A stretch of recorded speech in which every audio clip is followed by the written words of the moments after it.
요즘 들어 주변을 살펴보면 생각보다 많은 분들이 정부의 복지제도에 기대어 일상을 이어가고 있습니다. 생활이 빠듯하다 보니 기초수급이나 기초연금, 장애인연금, 차상위 지원 등 꼭 필요한 혜택을 받아야 하는 분들이 정말 많죠. 그런데 막상 정부가 정기조사에 들어간다는 소식을 접하면 괜히 내 혜택이 줄어드는 건 아닐까, 조사 절차가 너무 복잡하지 않을까 하고 걱정부터 드시는 게 인지상정입니다. 하지만 필요한 지원을 안정적으로 받기 위해서는 정부가 어떤 기준으로 어떻게 조사를 진행하는지 먼저 알아두는 게 중요하다고 생각합니다.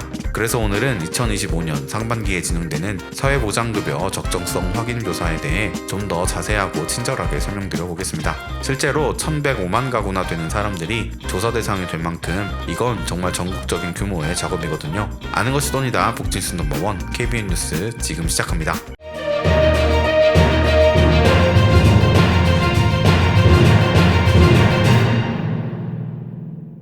지금 인터넷 끝판왕에서 모르면 못 받는 통신지원금 80만원 받을 수 있습니다. 내가 내는 월 요금에 포함되어 있는 거라 이거 안 받으면 결국 나만 손해보는 겁니다. 통신지원금 80만원에 합리적인 요금 설계로 결합 할인 72만원까지도 놓치지 않고 챙겨준다고 하는데요. 약정이 남아있어도 상관없습니다. 인터넷 끝판왕에서 구독자분들을 위해 지금 사용 중인 상품보다 얼마가 이득인지 확인만 해보셔도 스타벅스 커피 쿠폰을 증정, 현금 사은품을 혹시라도 더 주는 곳이 있다면 차액 120% 보상한다고 하니 다른데 알아볼 필요 없이 믿고 하셔도 됩니다. 365일 상시 상담 가능하니까요. 1877-2028로 전화하시거나 더보기란 고정 댓글 링크로 확인해보세요. 정부는 매년 4월에서 6월 그리고 10월에서 12월에 두 차례 큰 규모의 정기조사를 진행합니다. 이를 사회보장급여 적정성 확인조사라고 부르는데, 간단히 말해 기초수급자와 부양의무자, 그리고 기초연금이나 장애인연금, 차상위계층, 한부모 가족 지원, 타법 의료급여, 초중고 교육비 지원 등의 혜택을 받는 이들의 소득재산을 집중적으로 살펴보는 겁니다. 물론 매달 월별 조사도 병행되지만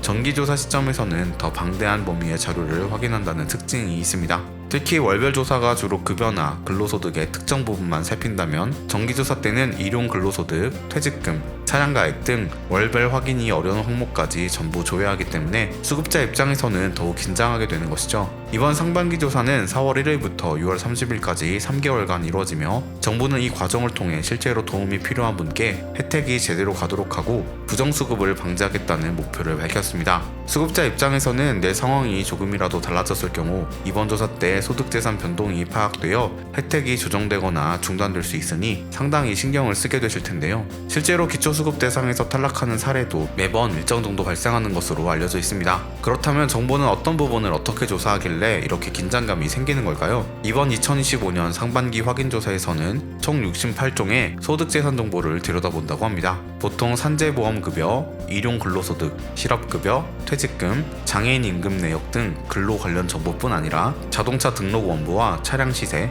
토지 임야 건물 대장, 공시지가처럼 부동산 영역까지 포함됩니다. 전월세 거래 정보, 임차 보증금, 사업자 등록 증명, 휴폐업 사실 증명, 재산세, 농지연금, 공익직불금, 의료보험 같은 항목도 상세히 조사 대상에 오르고요. 이처럼 조사 범위가 넓은 만큼 정부는 국가보건부, 근로복지공단, 한국고용정보원, 교통안전공단 등 총 20곳의 공공기관과 무려 141개의 금융기관과 연계해 이 방대한 자료를 확보한다고 해요. 작년에 이미 보건복지부가 금융권과 협약을 맺어 금융재산 조사를 한층 강화한 덕분에 예금, 적금, 증권, 보험은 물론이고 요구불 예금의 3개월 평균 잔액 및 입금 총액, 저축성 예금의 총 납입액, 주식 수익 증권, 출자금, 부동산 신탁의 최종 시세가액, 채권 어음 수표의 액면가액, 연금저축의 최종 잔액이나 실제 지급금액, 이자 배당 소득까지 정밀하게 살펴볼 수 있게 됐다고 합니다. 혹시나 통장 잔액이 갑자기 늘어났거나 일시적으로 돈이 들어왔던 적이 있다면 조사에 걸려서 탈락하진 않을까 걱정이 되실 텐데요. 통장 잔액은 보통 3개월 평균으로 평가하고 입금액이 많아도 병원비나 주거비처럼 분명한 용도로 지출된 사실을 소명하면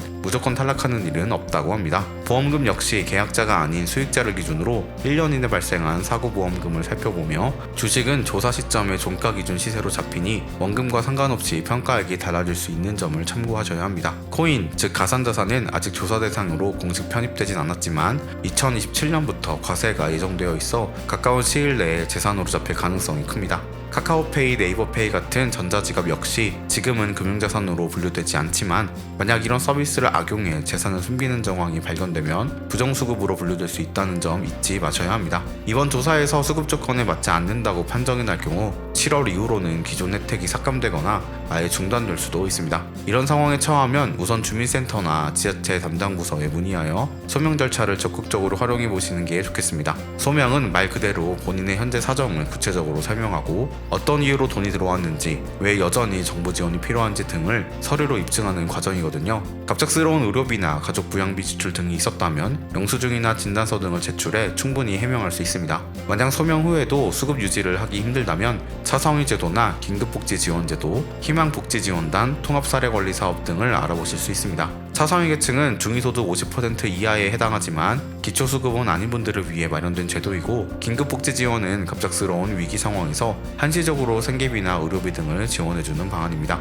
특히 통합사례관리사업은 기초수급 탈락자를 주요 대상으로 삼아 복지 사각지대를 줄이는 데 힘쓰고 있습니다. 그러니 한번 탈락하면 모든 게 끝이라고 낙담하지 마시고 다른 도움을 받을 길이 없는지 꼭 확인해 보셨으면 해요. 복지제도는 워낙 복잡하고 해마다 조금씩 바뀌는 요소가 많아 최신 정보를 파악해 두는 게 필수입니다. 주민센터나 시군구 복지 담당 부서를 통해 도움을 요청하면 구체적인 서류 준비 방법이나 제출 기한, 소명 절차 등을 자세히 안내받으실 수 있을 거예요. 추가로 수급자분들은 평소에 본인의 재산 변화나 통장 입출금 내용을 꼼꼼히 점검해 두시면 좋겠습니다. 임시로 맡아둔 돈이나 다른 사람과의 계좌 거래 등 복잡한 사유가 있을 때는 미리 기록을 해두면 훗날 소명 단계에서 훨씬 편해집니다. 또한 가족 중 누군가가 새로 취업하거나 퇴직한 경우에도 즉시 주민센터에 알려 적절한 상담을 받으시면 혼선이 줄어들 거예요. 정기조사든 월변조사든 결국 정부가 원하는 것은 투명한 재산 상태 확인과 정확한 복지 혜택 지급이니 작은 변화라도 미리 알리는 것이 나중을 대비하는 현명한 방법이라고 할 수 있습니다.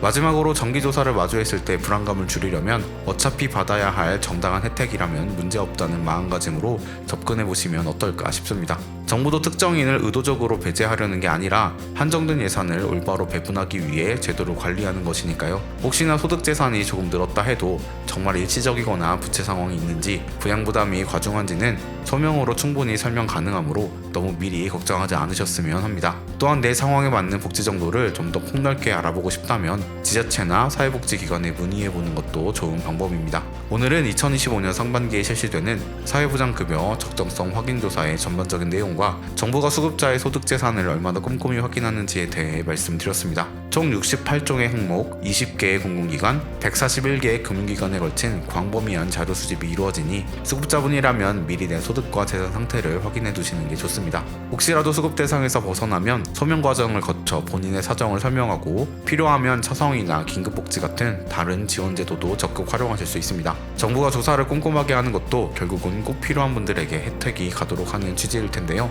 조사 소식에 너무 겁부터 먹기보다는 내 상황을 미리 파악하고 필요한 서류나 정보를 준비해 두시면 훨씬 마음 편히 대처하실 수 있을 겁니다. 혹시 조사 과정에서 의문이 드신다면 반드시 담당 기관에 문의해 자세한 안내를 받아보시길 권장합니다. 오늘 준비한 영상은 여기까지입니다. 영상 유익하셨다면 구독, 좋아요, 알림 설정 부탁드립니다. 아는 곳이 돕니다. 지금까지 복지뉴스 넘버원 KBN 뉴스 윤석호 기자였습니다.